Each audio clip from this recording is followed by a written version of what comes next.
नवरंगपुर जिले में बन्या प्रभावित अंचल परिदर्शन कले विद्यालय और गणशिक्षा मंत्री नित्यानंद गंड।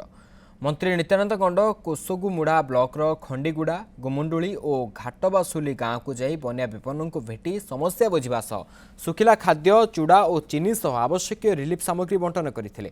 बन्या जो असुविधार सम्मुखीन होता लोक निकट को जाई सेमानंक दुख सुख शुणा सह समस्यार समाधान पर प्रतिश्रुति देइछन्ते।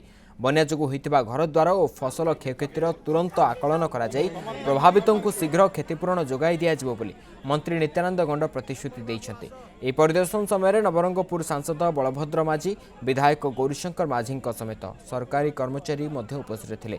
बन्या क्षयक्षति पर जदि आवश्यक हुए केंद्र सरकार को मध्य सहायता प्रदान पर अनुरोध कराजिवो बोली सांसद बलभद्र माझी कहिसेंति।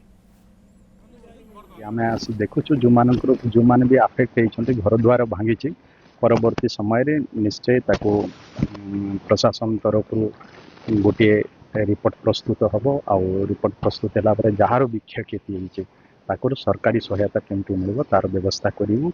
आम समस्त आज तो आम आसीचु विगत दिन प्रशासन जहाँ पदक्षेप नहीं आग को जो चैलेंज रही जार जार जहाँ क्षयक्षति होती बहुत जल्दी आम तार आकलन करी केमती क्षयक्षति आम राशि हिसाब से पेमेंट करूँ।